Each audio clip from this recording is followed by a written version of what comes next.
God said everything changes on June 16, 2025.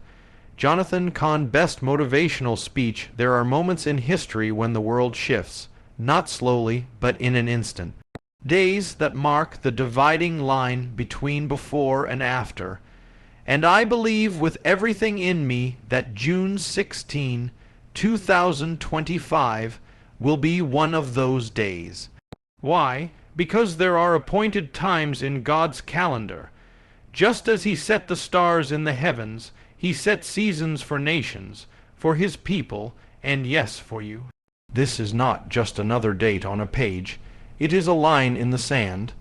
If you've been wandering in the wilderness of your own life, lost in confusion, stuck in compromise, feeling the weight of failures you can't undo, then you need to understand something. God has appointed time for your deliverance. He has a moment for your chains to break, your eyes to open, and your calling to be revealed.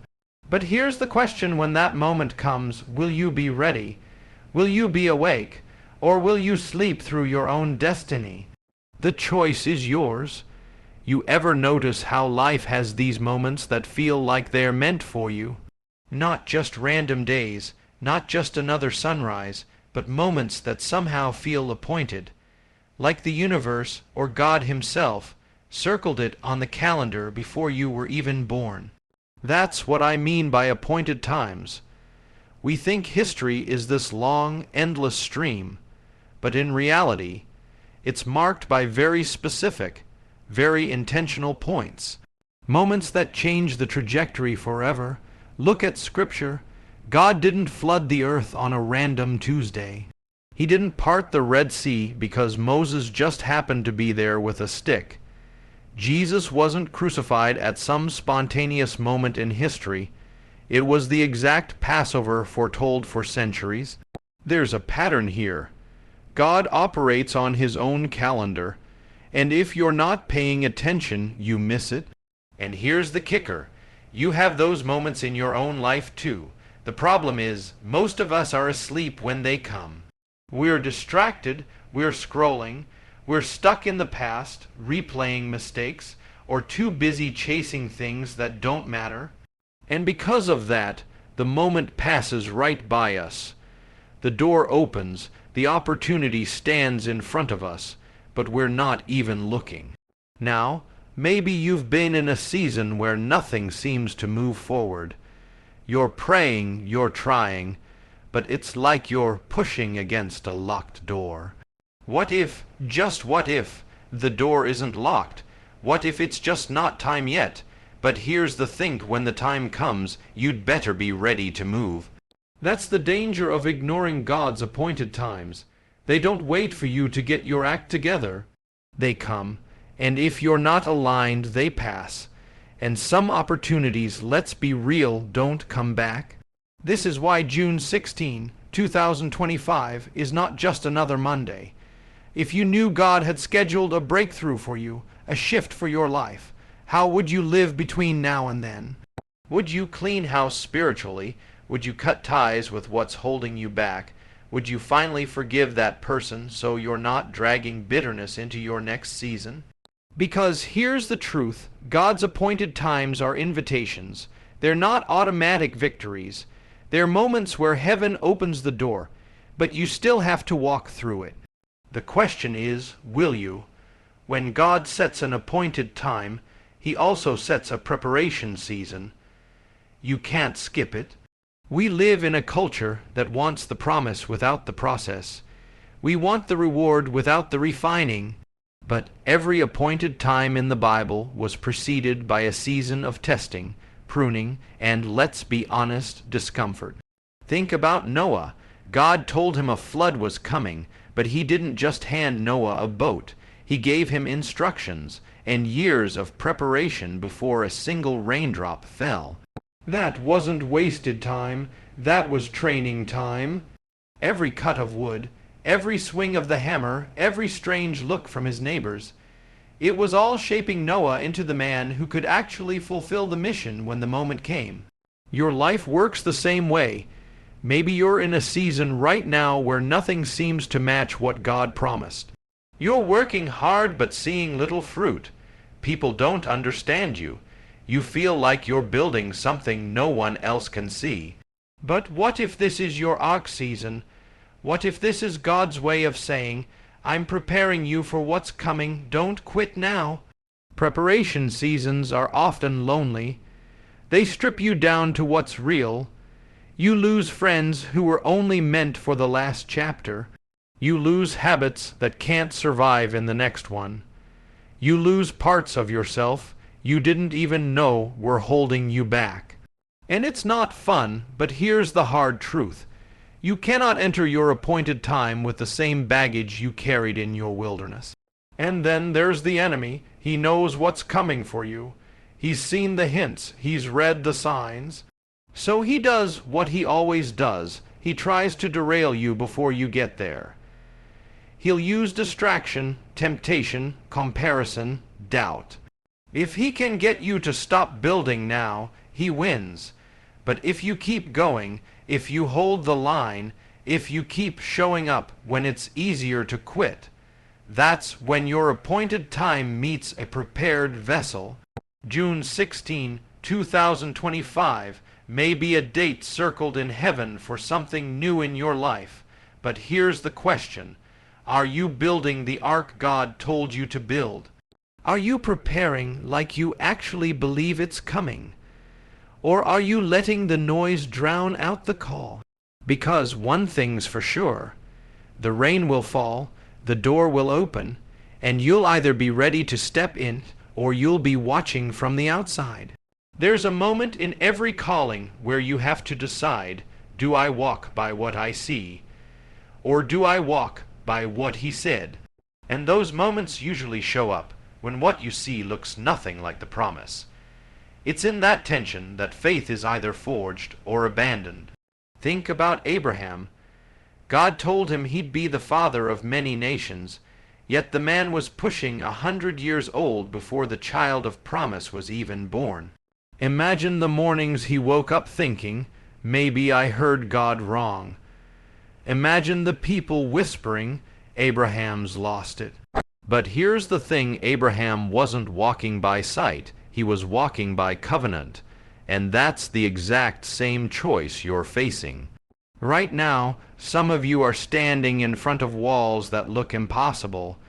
You've prayed, you've worked, you've believed, and still the breakthrough hasn't come. You're tempted to lower your expectations, to water down your prayers so you won't be disappointed.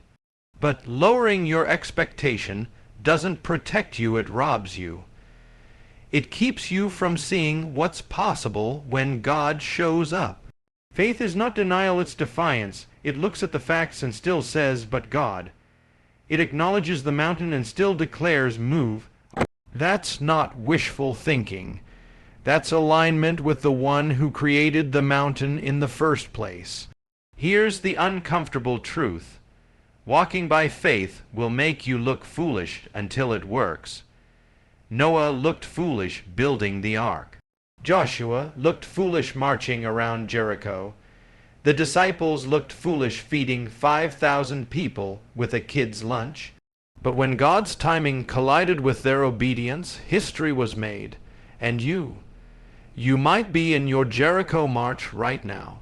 You might be on lap 6, exhausted, wondering if anything's happening. But what if you're one lap away from the walls falling? What if you quit right before the breakthrough? That's why this season matters so much. This is the time to keep showing up, keep speaking life, keep taking the next step, because the collision point is coming. June 16, 2025 might be that collision point for you. The date is not the power, obedience is. The moment is not the miracle, the preparation and the faith are. When that day comes, you don't want to be scrambling, wishing you had trusted more, moved faster, or prayed harder. You want to be able to look at it and say, I was ready, because the ones who walk into the promise are the ones who refuse to let go of the promise. There's a reason God allows the wilderness. It's not to punish you. It's to prepare you, We don't like that. We want comfort, clarity, confirmation, but the wilderness strips away the noise. It's the place where you either learn to hear his voice, or you listen to the voice of fear. Think about Israel after they left Egypt. God could have taken them straight to the promised land, direct route, short journey, but instead 40 years. Why? Because they left Egypt, but Egypt hadn't left them. They still thought like slaves. They still trusted in what they could see, in the security of the familiar, even if the familiar was chains. And that's us, isn't it? We pray for break through, but cling to habits, relationships, and mindsets that would destroy us if we stepped into the promise too soon. God isn't just giving you a blessing, He's shaping you to carry it. A gift in the wrong hands becomes a curse. And He loves you too much to give you something that will crush you. So, He takes you through the wilderness, where the things you thought you needed fall away, where the applause stops, where the distractions die. It's where you discover if your faith is rooted in feelings or in truth, because feelings will tell you to quit. Feelings will say, God's forgotten you, but truth says He's closer than ever. The wilderness isn't about getting you to the promise, it's about getting the promise into you. It's where your dependence shifts from your plan to His presence. It's where you stop negotiating with God and start surrendering to Him. And listen, this part's critical. Don't waste your wilderness complaining. Complaining elongates the journey. Gratitude accelerates it. The Israelites kept saying, we want to go back to Egypt, and they died in the desert. Caleb and Joshua said, God's given us the land, let's take it. And they entered it, same wilderness. Same God, different heart posture. Some of you right now are in your personal wilderness. You feel isolated, overlooked, maybe even abandoned. But I promise you, this is not where your story ends. This is where your roots are going deep, where your faith muscles are getting strong enough to lift the weight of what's coming. So instead of asking, how do I get out of this? Start asking, what am I supposed to get from this? Because when you leave the wilderness carrying wisdom, not just wounds, you're unstoppable. There's a moment in every battle when quitting feels easier than continuing. It's not when you start. That's when adrenaline carries you. It's not even in the middle. That's when momentum is still pushing you forward. It's near the end, when you've been hit over and over, when your energy's drained, when your prayers feel unanswered, when you can't see the finish line yet. That's the moment the enemy whispers, it's not worth it. Stop. Settle. But here's what you've got to understand. The fact that the resistance is fiercest right now means you're close. The enemy doesn't waste his strongest attacks on people going nowhere. If you feel like everything is hitting you at once, if it seems like the weight is unbearable, it's because you are inches away from breakthrough. He's trying to take you out before you take ground. This is where grit comes in. Not the kind of grit that's just about willpower, but the grit that's rooted in knowing who's with you. If God called you, He equipped you. If He planted a vision in your heart, He's already mapped the road to it, even if you can't see it yet. And I'm going to be real with you. Sometimes the fight isn't against some massive external obstacle. Sometimes it's you against the old version of you, the insecure you, the bitter you, the fearful you, the you that would rather stay safe than step out in faith.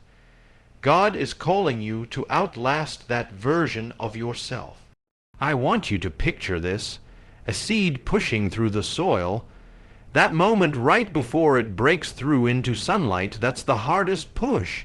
It's dark, it's cramped, it's uncertain, but if the seed stops there, it rots.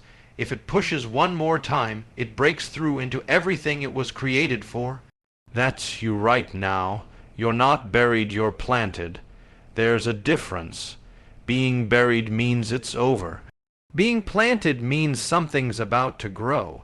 So here's the challenge. Don't you dare stop now. Don't confuse exhaustion with defeat. Don't mistake delay for denial. And don't let temporary pain trick you into permanent surrender.